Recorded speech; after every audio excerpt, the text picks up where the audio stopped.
it's snowing and it's cold. You're gonna have to find a crew, it can't be anyone. They'll have to be there by your side and do what must be done. So go, man, you know that you have it night through day. The pain you feel it to bring it on with the Archie County Band.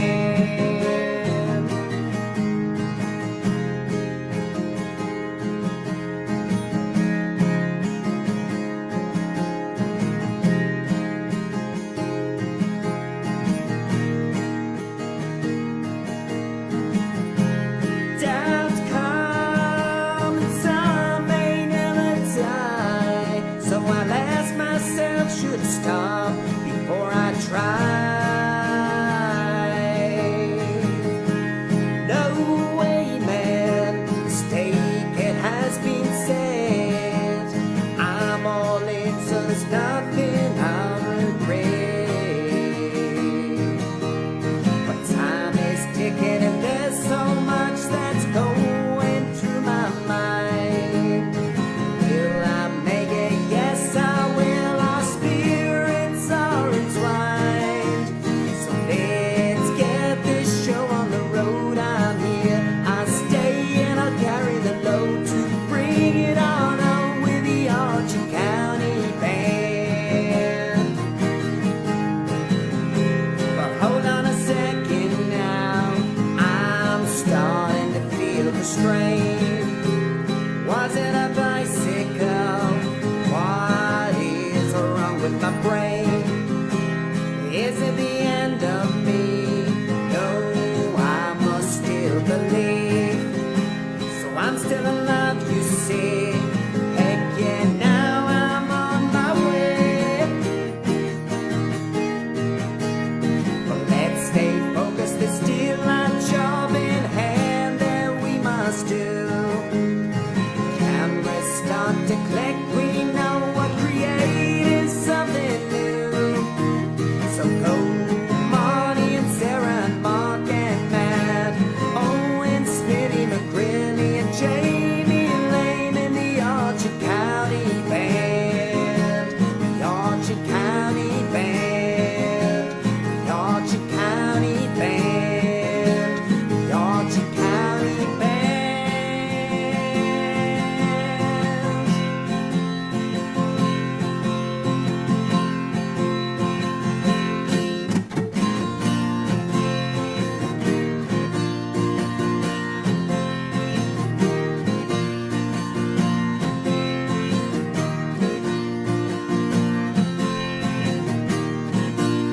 Stop the clock, we're done, we're rolling. Sound the horn and sing that we are going. 27 hours, that is the time. So let's hop on the bus and let it shine, shine, shine, shine, shine.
Good afternoon, folks. You are very welcome to Bandido Talks.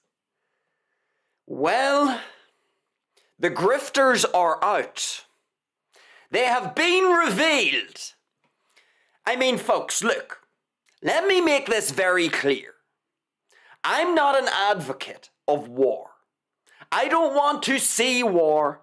I don't want to necessarily see all of the unpredictability, all of the potential death and destruction that comes from war. But you know, as we always talk about, folks, whether war happens or not is out of the Bandido's control. It's an uncontrollable. And so we have to try and extract the positives from a war, don't we? Because we can't influence them. We can't influence governments. We can't really influence the decision-making of politicians. And so we have to look at the glass half full, don't we? It's the only way to go about living this life. Because we could look at something like war and get very depressed, very demoralized. The Bandido's not demoralized, not at all. And so the Bandido thinks that when war comes knocking on the door, there are actually some good things to take out of war. Believe it or not. Because what does war bring? Well, as I've said, it brings turbulence, unpredictability, uncertainty. All of these things are in the melting pot. And you know the great thing about war? Not that I'm not an advocate of war. But one of the great things about war, when it does happen, because I can't control if wars happen or not, so when they do happen, one of the great things about war is that it reveals the grifters that live among us. Because when there's a time of turbulence, you really get to see people without the mask. You get to see who people really are. We all know this, folks. We all know that at different stages in our lives, when there is turbulence, when there is unpredictability, you get to see how certain people around you react when there's uncertainty, when there's turbulence. And it's great because it reveals character. Because you see, some people who are quite skilled in this life, they are very good at concealing what it is they really think, what it is they really stand for, who it is they really are, and what their intentions are in this life. People can be quite good at concealing all of these things until turbulence hits. This is why I like war. Not that I like war, but it's one of the positive things that I extract from war. Because war is a whole bunch of turbulence and unpredictability. And during a situation like this, you and I get to see how people react during uncertain times. I mean, let me just jog your memory. Because I know those of you out here in the population, you suffer from short-term to medium-term to long-term, in some instances, memory loss. You know, it's funny. Some of you out there, you struggle a little bit with your memory. You have a flaky memory at times. So let me remind you of the last time that we truly had some global turbulence in the world. Remember back in 2020? Do you remember that, folks? 2020? Try to delve into the archive of your mind and see if you can remember in 2020. Something happened in 2020. Remember that event that happened where everybody was told that there was going to be a new normal? Remember that? Remember the new normal? I remember it very clearly. And I remember that a whole bunch of people around me were trying to convince me that life will never be the same again. It just won't be the same again. It's a new normal. And I also had other people around me telling me what to do. Asking me why I didn't have my face covered. Why I wasn't 2 meters. I didn't socially distance 2 meters. I was 1 meter and whatever the fuck, 1 meter 76. I was too close to certain people. And they would remind me and say, social distancing. Where's your mask?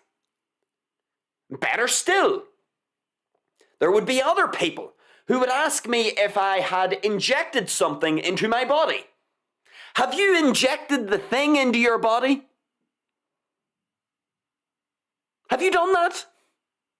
People would ask me this, and then they would give me this sort of a scowling look, as if, you scumbag, Mr. Bandido, you scumbag, you're not being an outstanding, law-abiding citizen.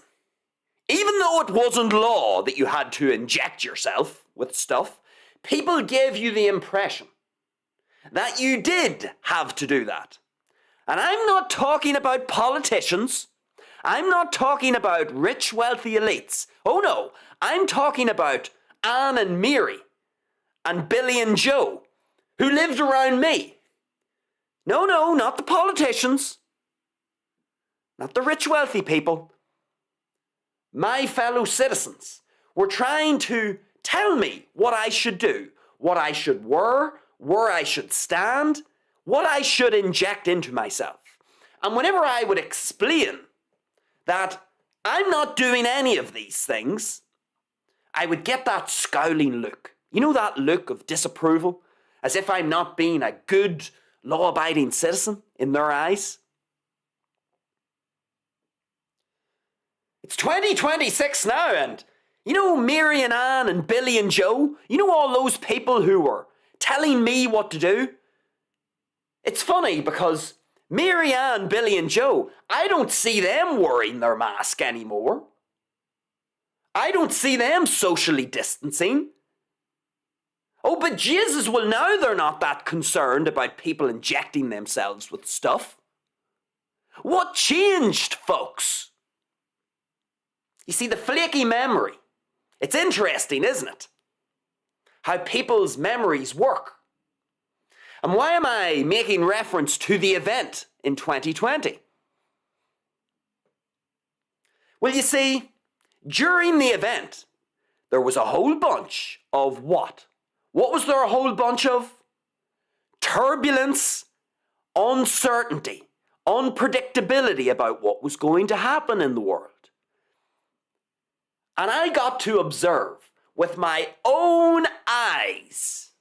The Bandido got to use his eyes, his ears, his fucking nose and everything. And he got to watch and analyze people. How they behaved during turbulence. And didn't the Bandido learn something interesting about people? And this war is no different. We have the US and Israel bombing Iran. Iran is engaging in these retaliatory strikes, hitting these different countries in the Middle East, launching ballistic missiles back at Israel. The oil prices have went through the roof. The Strait of Hormuz looks like it's going to be closed. This could be a problem. We're seeing turbulence in the world, in other words. And once again, the Bandido sits back and he analyzes. He looks at all of this. He watches how people are behaving, what it is they are saying, what it is they are doing. And the Bandido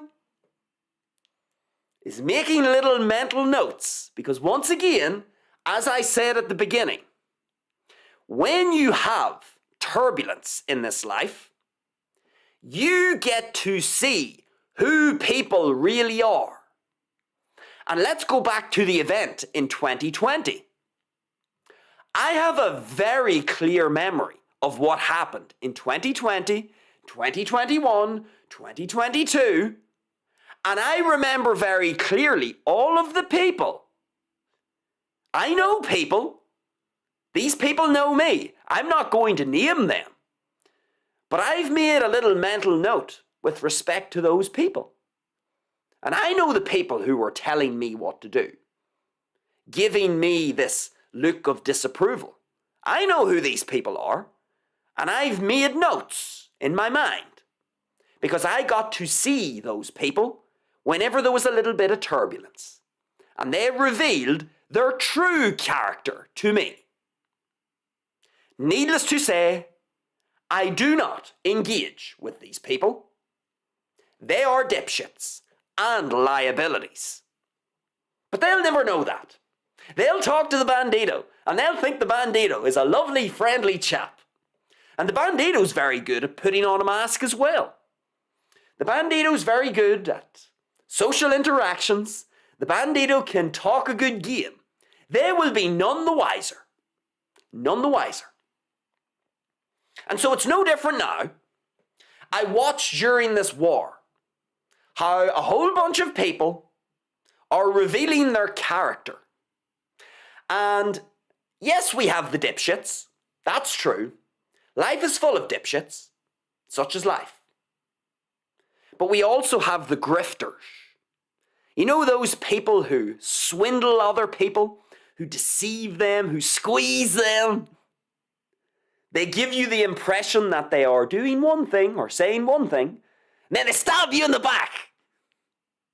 They take advantage of you. The grifters. That's what we're going to talk about today. The good old grifters. Who are the grifters? Well, for the purpose of our show, we are going to break these grifters into two categories. We're going to say we have institutions and people. Grifters coming in two forms. Institutional grifters and people who are grifters. Let's talk about the institutional grifters first. This really amused me. I loved this. I really enjoyed reading the following article. Maybe I'll pull the article up. Let me have a look here. Oh, I'm moving my screen. Let me see. Let me pull up this article. The good old BBC. So this BBC article that I came across made me smile. I really enjoyed reading it. I didn't read the whole thing because I sort of got a few paragraphs in. And I'm going to read the article out for you. And I'm going to read it to the point where I stopped reading because I laughed too much. There was a certain point in the article whereby I was reading and I was like, this is interesting. And then I got to the point that made me laugh. And there was no recovery at that point for the Bandido. So here's the article. It was a couple of days ago. It was on the 8th of March. And I've saved it. I bookmarked this article because I thought, I just have to bring this up in a show. Today is the day. Here's the title of the article, the headline. It says the following. UK opens charter flights booking portal for Britons in Dubai. So remember all of those people, folks, just before I read the article, remember all of those British people? We've talked about this on our show already. We did a show last week about why are you in the Middle East? And we talked about all of these dipshits out in Dubai and out in the Middle East who knew tensions were rising, but they went out there anyway. And these same people are the people who will criticise the UK government. The UK government are wankers. The politicians are pieces of shit. They're cunts. These same people who are out in the Middle East, they would say this, And then whenever war comes knocking on the door, these same individuals who criticise the politicians in the UK government, when the ballistic missiles start to fly overhead and the drones, what happens? Please help me, UK government. I'm stranded. And I'm scared. These same people. Idiots. We talked about this last week. Go watch the show. What did we call the show? Why Are You in the Middle East? Something like that. It's a few episodes ago. It was a good show. So anyway, let's continue with this article. So it says the following. The Foreign Office has opened a booking portal for British nationals in Dubai who wish to access government charter flights to leave the Middle East region. I'm going to have to keep this together, folks. All right, focus. Focus, Bandido. Thousands of Britons have been stranded in the region, including in Dubai, after the US and Israel's conflict with Iran led to widespread airspace closures and cancelled flights. Okay. The most vulnerable will be prioritised for booking onto charter flights, and the Foreign Office has said it will contact those who have registered their presence in the region. The government began operating flights out of the region earlier this week from Muscat, Oman. 2 have returned to the UK so far, and a flight from Dubai is scheduled for early next week. The United Arab Emirates continues to be affected by the conflict. It all sounds fine so far, doesn't it?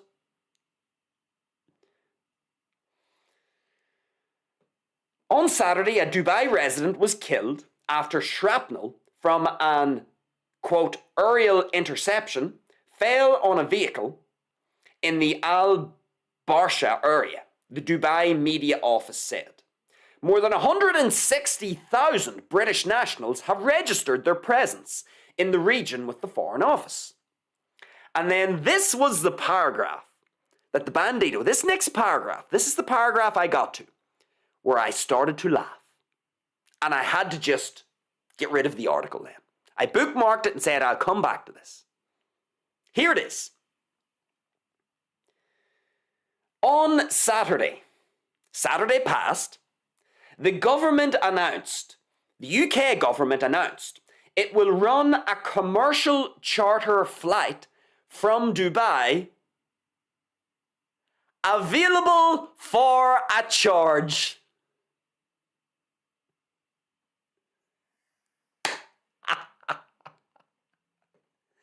That's when the article lost me. Available for a charge.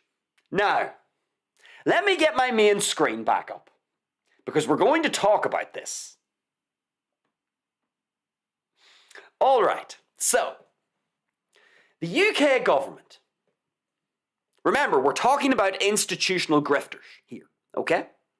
So the UK government said, well, by God, these poor UK citizens, they're stuck out in Dubai. They are stuck out in the Middle East. A war has broken out. And so us, as the government, we are going to go in and we are going to run a commercial flight, charter a flight, so that the people who are stranded and fearful for their life, so that those people can make their way out of the Middle East and back home to their loved ones, their children, their grandchildren, their fucking cats and dogs. Us, as the UK government, that is what we are going to do. We're going to run this commercial chartered flight, and we're going to save our citizens. We just need you to, register your presence in the region, and then we, your government, we will send the plane over and save you. But you'll have to pay for it. I mean, folks, look, this is just beautiful. Now, I know some people are going to say to me, well, what do you expect? Do you just expect the government to give people a free flight?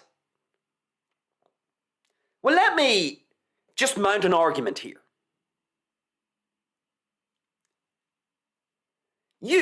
If you live in the UK, do you pay taxes?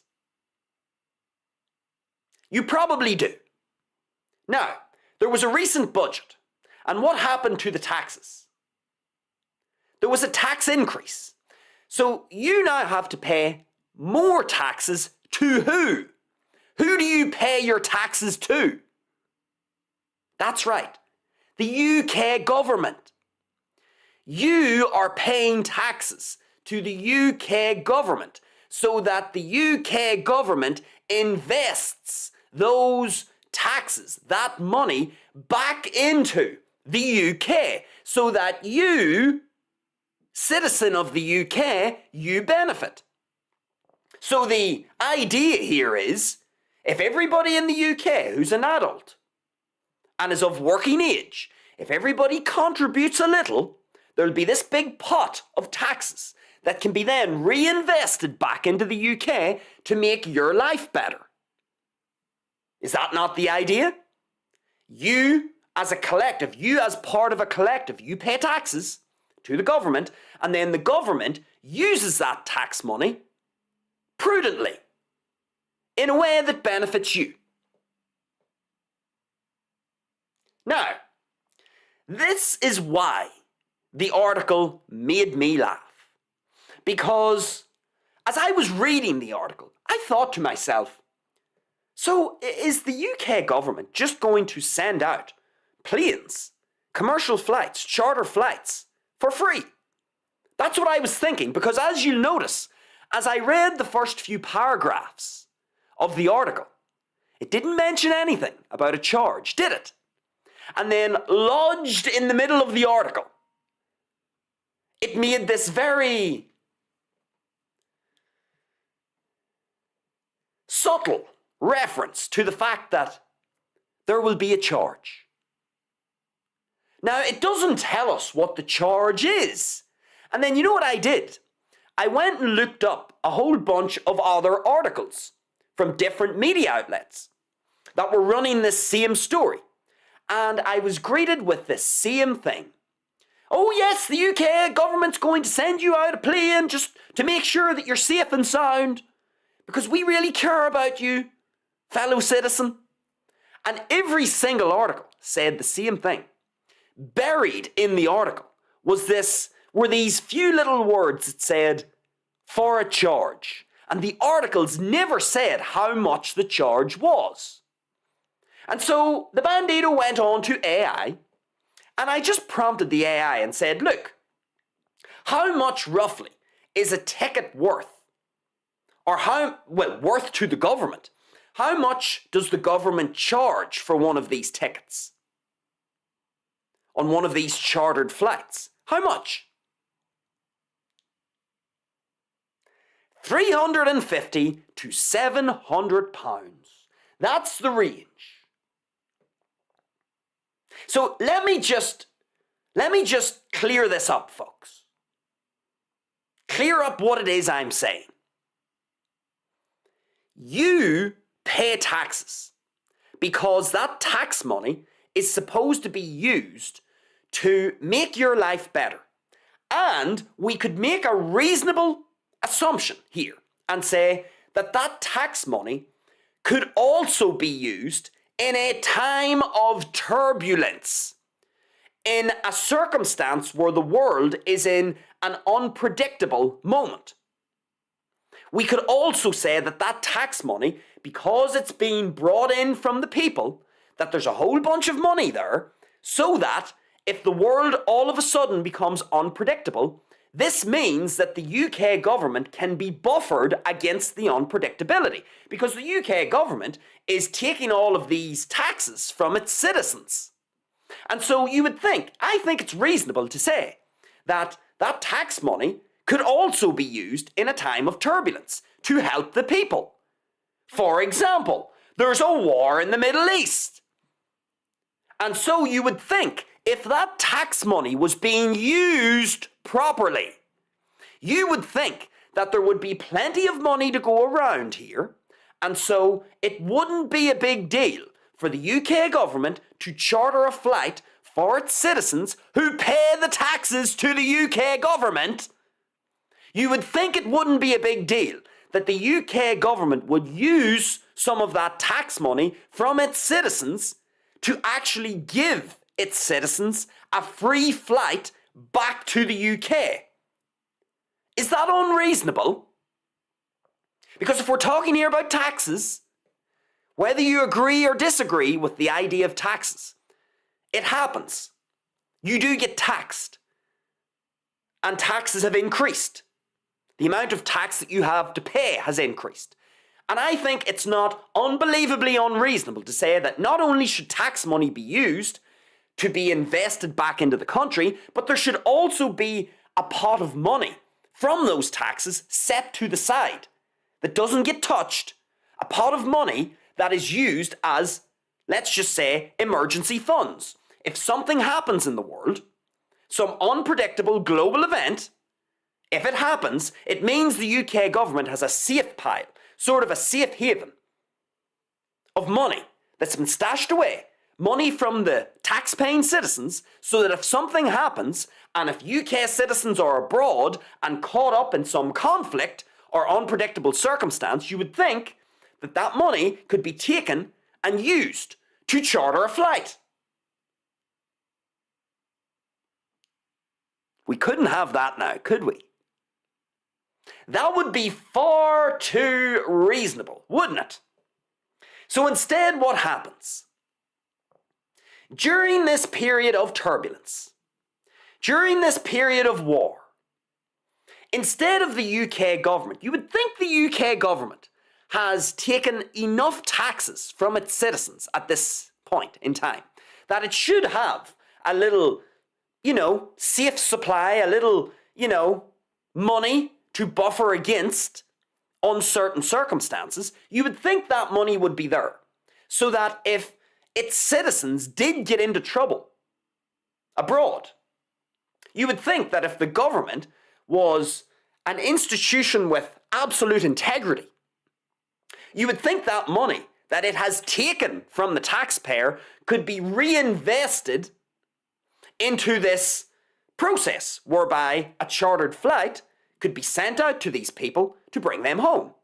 At the end of the day, these British UK citizens who are out in the Middle East, they are UK citizens. They have been paying taxes to the UK government. You would think that as a gesture towards the British people, to the UK citizens who are paying the government taxes all the time, you would think a gesture from the government would be, you know what?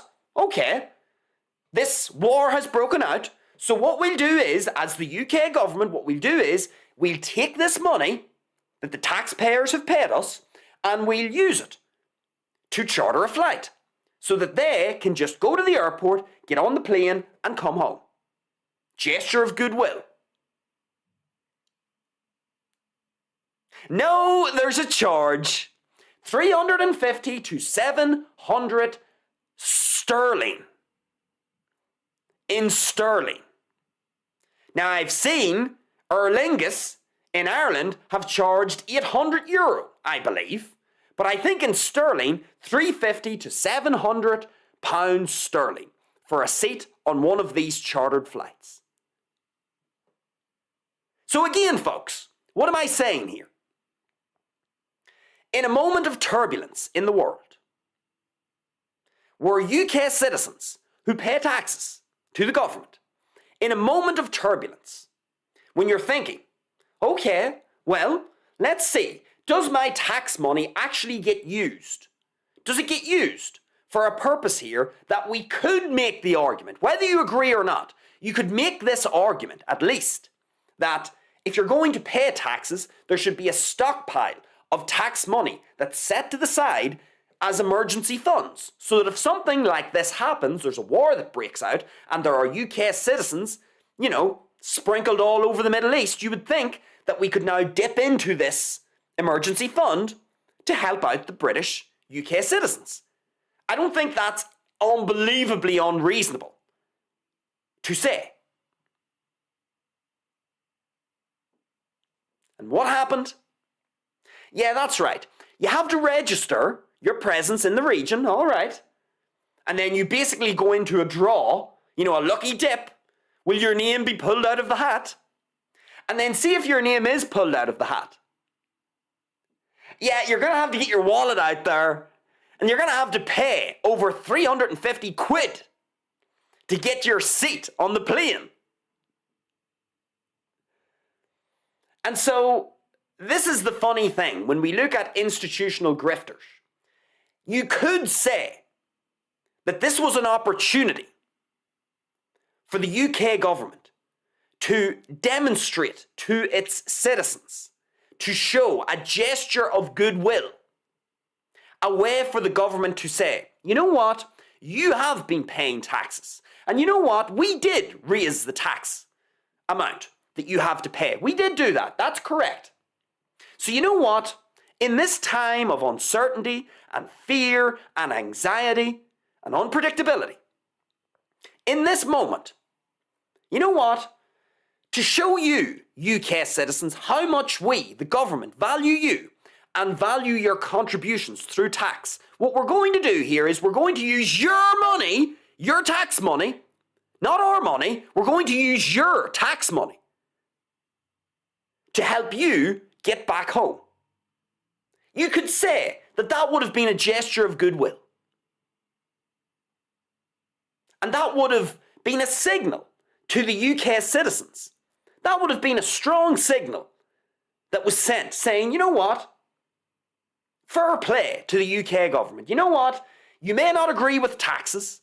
You may not agree with how much you are being taxed. But in a circumstance like this, if the UK government had have said, you know what? We're going to charter these flights out. We're going to use the taxpayer money to fund these flights because we've been taking an increasingly large amount of money from our taxpayers with the recent budget. All right, so we'll dip into our emergency fund. We will use the taxpayer money that they have paid us. And here's our gesture of goodwill. Now, if the UK government had have done that, I would have been in a position here to come on to Bandido Talks and say, you know what? No matter what you say about the UK government, no matter what you say about taxes, whether you agree or disagree, what you can't deny is the UK government did something that we could argue is admirable. I would have been in that position to say that. I would have been in a position to say, you may disagree with the government, what they do, who they are, what they stand for, but they took the taxpayer money and they took British taxpayers, UK citizens who are taxpayers, they took them out of a sticky spot from their perspective. And they basically got them to register. Their name was pulled out of a hat, presumably, and they secured a seat on this flight. And our gesture of goodwill will be, you know what, if you just register, all you have to do is register. We can't guarantee that all 160,000 of you that have registered, we can't guarantee that all of you are going to be brought home within this time frame, but we're going to give you the chance, and if you are selected, we're going to use your money. Your taxpayer money is going to fund the flights. But of course that didn't happen. That didn't happen. Oh no! In a moment of turbulence, what happened? Oh yeah, we'll send you a chartered flight, but you'll pay for it. So not only do you pay taxes and an increasingly, high amount of taxes to us, not only do you do that, but you're going to pay for the flight. Grifting, folks. That's what it is. It's grifting. It's taking advantage of people who are in a set of circumstances that are full of anxiety, full of unpredictability, full of turbulence. The UK government had a chance to send a signal to its citizens, a goodwill gesture. And what did they decide to do? Grift. That's what happened. That's how I interpret that. Grifting. Taking advantage of people who were in circumstances that were unpredictable. Now, here's the funny thing. We could say that the UK government has grifted these people, its own citizens. And we could stop the story there. And we could say, isn't it Tara? The UK government grifting on its own citizens. You know, does this make the UK government bad? Not in and of itself. I don't think so. They are being opportunistic. You could say they are grifting. But let me tell you why I don't think it's bad in and of itself. And the reason why is because we're now going to move on to our second category.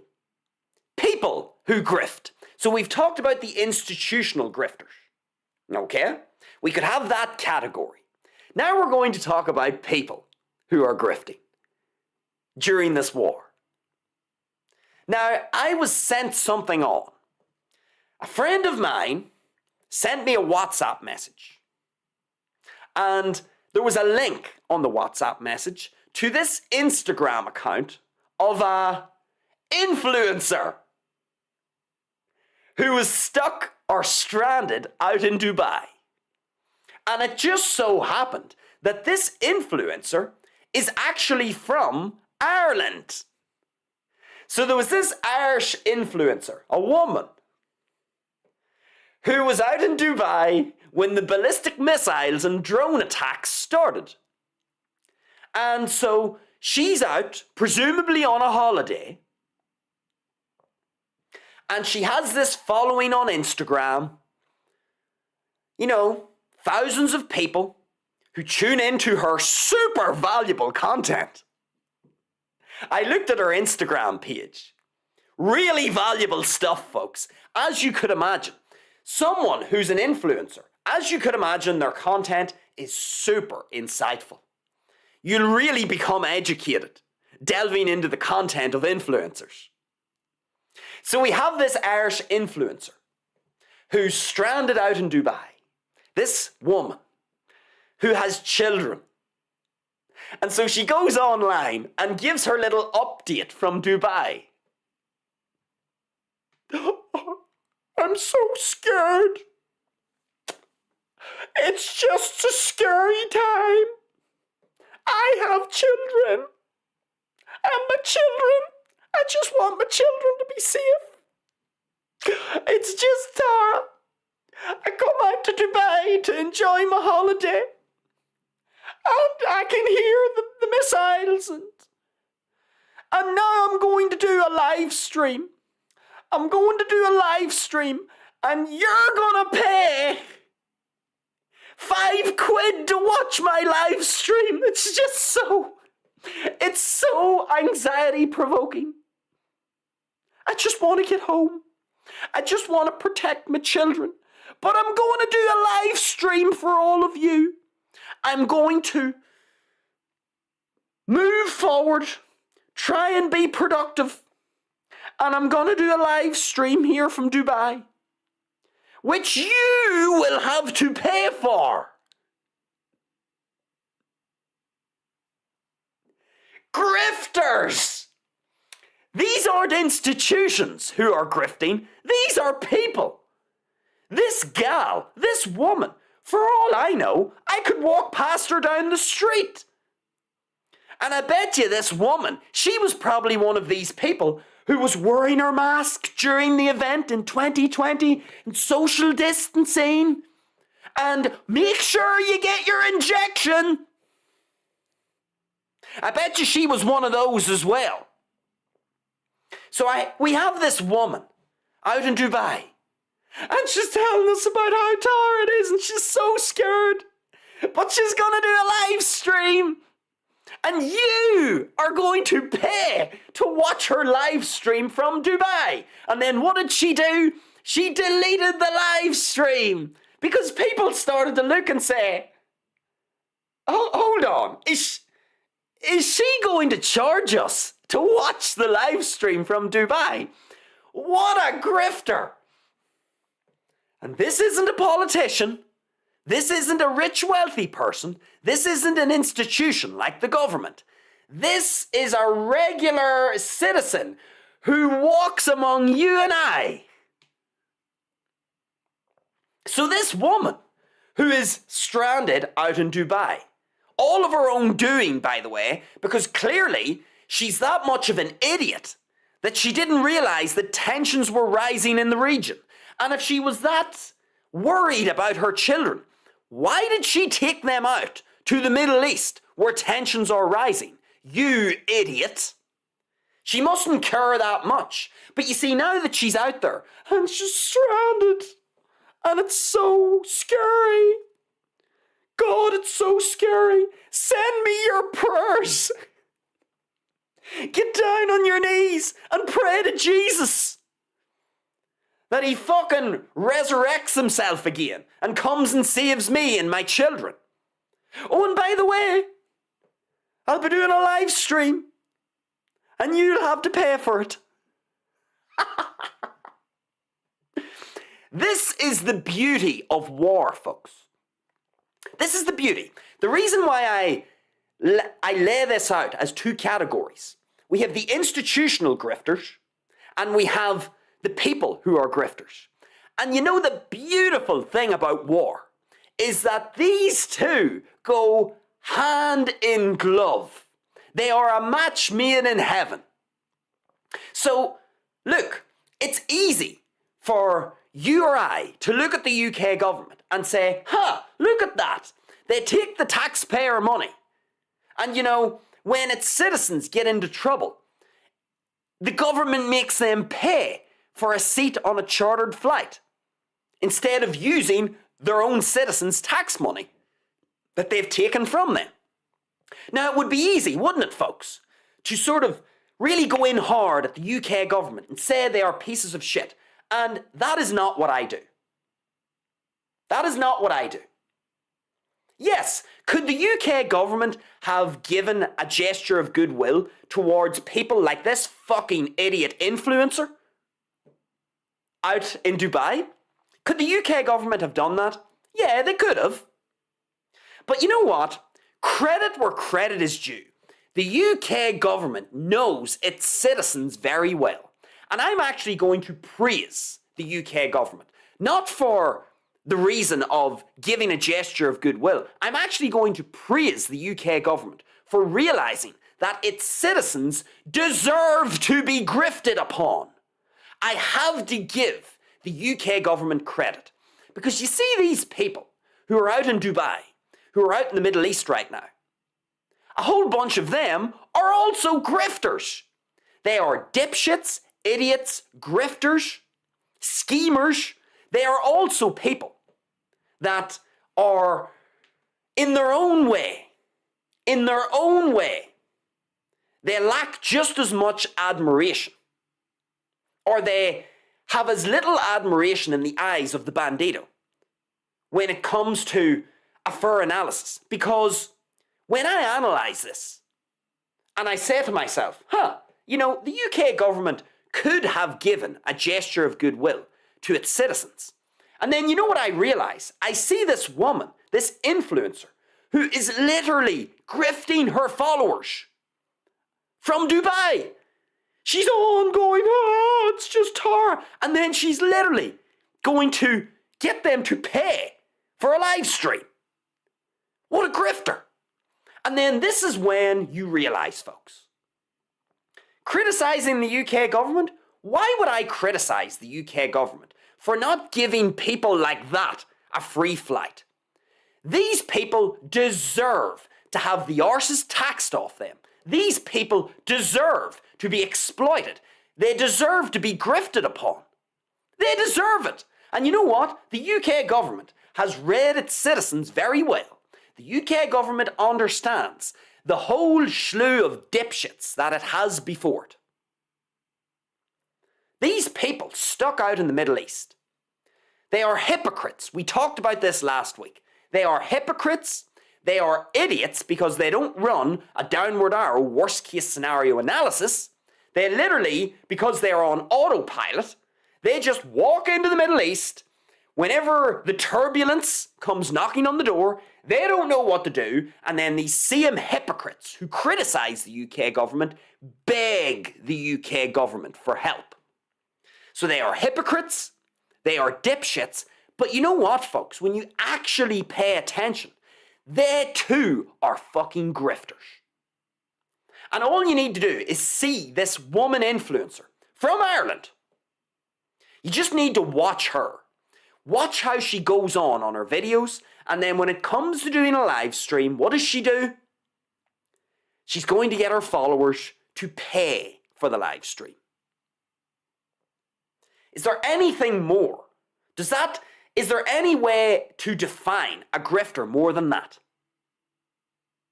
Making it out to you as if they are so frightened and scared. And then they obviously have the wherewithal. They clearly are tuned in enough to realise, well, actually, I could make some money off this. I'll sell the idea to my audience that I'm really, really scared, really frightened, fearing for my life. I'll tell them about the rockets and the missiles and fuck knows what else. I'll tell them all about that. And then when I say that I'm going to stream live, then I'll charge them. Grifter. That is a person who is a grifter. And you know what? It's beautiful. Because I look at what the UK government did. And part of me initially, when I was reading it, I thought, isn't that funny? They could have given a gesture of goodwill, used the taxpayer money to bring these tax-paying citizens back from the Middle East. And then, after about 30 seconds, I catch myself and say, you know what? These people out in the Middle East who are stranded, they deserve the fact that they have to pay £350 to £700 sterling for a seat on this chartered flight. They deserve it. And you know what? Kudos to the UK government for actually reading their citizens correctly. Kudos. I'm going to give the UK government credit because they have quite accurately analysed the type of person that they have before them. Why would the UK government bail out this type of person who is also a grifter? So you've basically got grifter on grifter. It's perfect. Or you've got a grifter on a dipshit, or a grifter on a hypocrite. Honestly, folks, you see, if you're a grifter, or you're a dipshit, or you are a hypocrite, you deserve to get fleeced and exploited. You deserve to get swindled.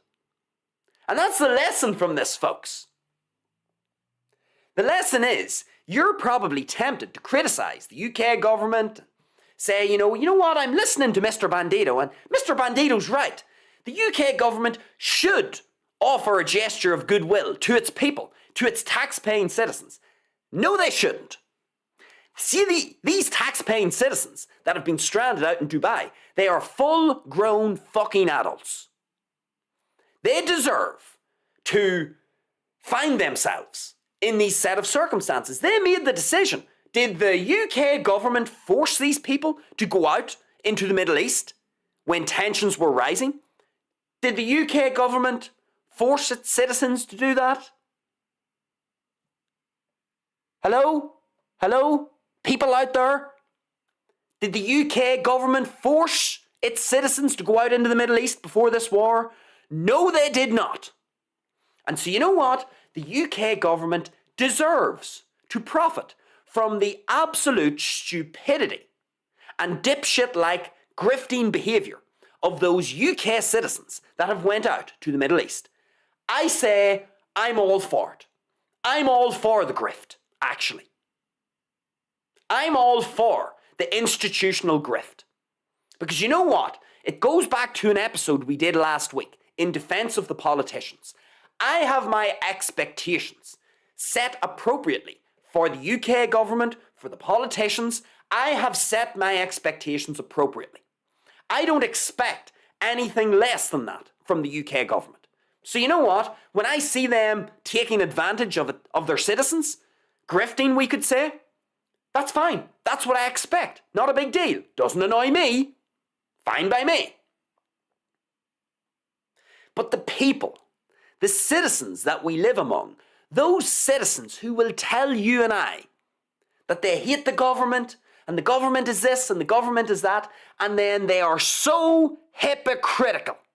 Because when the turbulence strikes, when war comes knocking, they flip. Just like they did during the event in 2020. They flipped and they followed the script. And you know what? During the event, there were a whole bunch of people who would have been happy to rat me out, to throw me under the bus, to report me to authorities, because I didn't socially distance. There were a whole bunch of people in shops that were happy to give me a piece of their mind. Why are you not wearing a mask? Why are you not social distancing? Have you got the injection? Whenever I was working at the time, I was working in a school. People were asking me, are you going to get the injection? Is that what you're going to do? Are you going to do that? And so, here's the thing, folks. My expectations are set appropriately for the UK government. Sure, you can call them an institutional grifter. We could separate them into that category. But you know what? You see, when you actually think about it, that kind of a grift, is it actually a bad thing? Or is it just facing reality? The reality of what the UK citizens are. You've got a whole bunch of UK citizens, as I've just named you one of them, who are out in the Middle East grifting, taking advantage of these set of circumstances. You've got other ones out there who are hypocrites. You've got other ones who are just absolute idiots. They are sheep. They just follow orders. They are plugged out.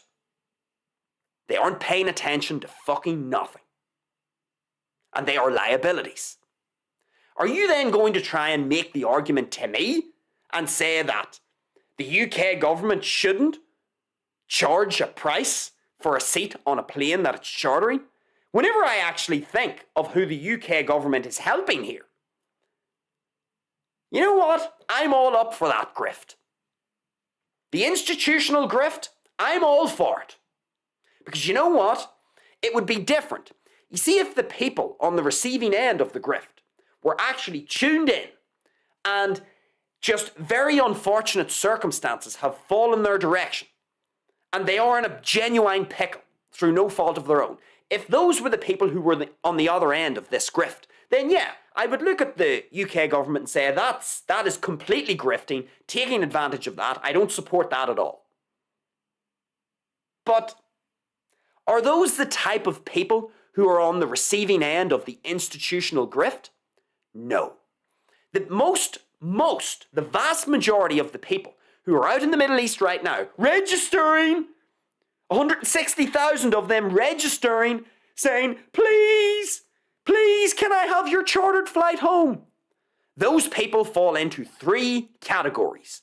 They fall into the category of being a hypocrite, and I don't want to be around hypocrites. I don't know about you. The second category is they are dipshits, which makes them liabilities. Do you want to be around liabilities? We had our episode on alcohol consumers. Do you want to be around drunken, drugged liabilities? Not me. And then number three, the third category of person who's out in the Middle East, are grifters, like our online influencer from Ireland. Now, will there be a very small percentage of people out in the Middle East right now who maybe are, not one of those three categories? Maybe, but that type of person isn't bitching, whining and complaining. That type of person isn't a liability, isn't a hypocrite, isn't a grifter. So they probably aren't in these circumstances. They probably aren't annoyed at the fact that they're even out in the Middle East. They're just getting on with business as normal. They'll take their private jet out. They'll find some other way out. So when you actually reflect on this, folks, because I know you are very quick to criticize a government, in this case the UK government, you will want to leap on to the fact that they are an institutional grifter. And yes, as I've laid out, of course you could say, Could they? Could they have offered a gesture of goodwill? They could have. And I could have came onto the show and said, well, look at that. But then when you actually think about it, who is the UK government offering the gesture of goodwill to? Hypocrites who have slandered and criticised them and now want their help. Dipshit liabilities who are walking around like sheep and don't know what the fuck's going on in the world. And number 3, fellow grifters. Should the UK government be giving a gesture of goodwill towards hypocrites, liabilities and other grifters? Fuck no! I'm all for the institutional grift. I think it's funny. That's why I said, when I got to that point in the article, I laughed. Sure, I was laughing at the fact that they could have offered a gesture of goodwill, but the real reason why after like 30 seconds I really started to laugh was I thought about it more broadly, and I'm thinking to myself, hold on. Why would the UK government bail out a whole bunch of hypocrites who have been criticising them, liabilities who are retards, and other grifters? Why would the UK government bail these people out for free? May as well run the grift, because these people deserve it. They have put themselves in a big, vulnerable position of exploitation. That's on them. They deserve to be grifted upon. And so you know what? Call me an agent of the government. Call me whatever you want. But I'm all for this kind of institutional grift. I think it's funny. And you see the people who are getting grifted upon, I think they deserve it. They deserve it. They deserve to be grifted. They deserve to part with that £350 to £700 for their ticket, having registered their presence in the Middle East. They deserve it. So anyway, the lesson's been, folks, what's the big lesson? The big lesson is, you watching this, there's a broader analysis to look at here. Am I saying some things for comedic effect? Perhaps the Bandido is. But you see, I'm fair. I'm fair in my analysis. I'm not just one of these people who will come on here and just criticise the government this, government that. You've loads of those people online. They just have all this empty criticism. No, I'm going to look at the UK citizens who are actually going to potentially benefit from a free flight. And I'm looking at them and going, I wouldn't give them a free flight. Honestly, that's me saying that. If I were in the position of the UK government, would I actually give these people a free flight? Fuck no. No, I'd charge them. Because, as I've already said, did the UK government force these people at gunpoint to go out to the Middle East when tensions were rising? Answer that question. And the answer is no. These idiots, these grifters, these hypocrites did this themselves, and they deserve to pay the price. And you know the price that they're going to pay? £350 to £700. They deserve to pay the price. They deserve to be grifted. They deserve to be exploited. They put themselves in easily exploitable circumstances. The universe is very giving, folks. You get what you deserve. And the lesson would be, when you're running an analysis like this one, you're looking at a war, you're looking at turbulence. Be fair in your analysis. And when you be fair, you actually come to an interesting conclusion. The conclusion being, you know what? These UK citizens deserve to pay the price for their decision making because they are dipshits, hypocrites, and grifters themselves. They could be a mixture of all three. They could be one in isolation. They could be a combination of two. But most of them are at least one of those things. And if you are falling into the category of being a hypocrite, a liability, or a grifter, then the universe will give you what you deserve. All right, let's have a look at the live chat.